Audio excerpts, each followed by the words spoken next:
Focus పెట్టారు Janasena chief Pawan Kalyan.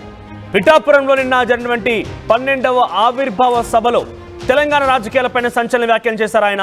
Andhra గడ్డపై నుంచే జై తెలంగాణ అంటూ నినాదాలు చేశారు. నా తెలంగాణ కోటి రత్నాల వీణ, నాకు పునర్జన్మనిచ్చింది కొండగట్టు ఆంజనేయ స్వామి అంటూ కూడా ఆయన ఆ వేదికపై నుంచి మాట్లాడారు. రాష్ట్ర విభజనను కేక్ ముక్కతో పోల్చారు పవన్ కళ్యాణ్. రాజకీయ వర్గాల్లో ఇప్పుడు హాట్ టాపిక్ గా మారింది. ఇక పవన్ కళ్యాణ్ తెలంగాణలోకి ఎంట్రీ రెడీ అయ్యారంటూ కూడా కామెంట్స్ వినబడుతున్నాయి. ఒకసారి పవన్ కళ్యాణ్ ఆ వేదికపై నుంచి ఏం మాట్లాడారో చూద్దాం.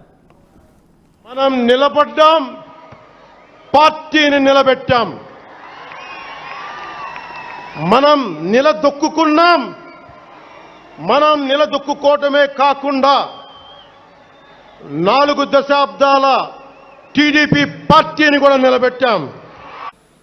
ఆంధ్రాని తెలంగాణ విభజన సమయంలో తెలంగాణ ఇవ్వకపోతే మేము ఈ భారతదేశానికి సంబంధించిన ఒక అన్న స్టేట్మెంట్లు చూసాం, అలాంటి నాయకుల్ని చూసాం. ఆంధ్రాని విభజిస్తుంటే ఆంధ్ర వాళ్ళు మేము ఇక్కడ సంబంధం లేదు, మేము భారతదేశంలో ఉన్నవన్న స్వయం నాయకులు నా దగ్గర అన్నారు. అంటే తెలంగాణ ఇవ్వకపోయినా ఆంధ్ర ఇవ్వకపోయినా విడగొట్టినా మేము భారతదేశంలోంచి విడిపోతామన్న మాటలు మీరు ఎలా మాట్లాడతారు?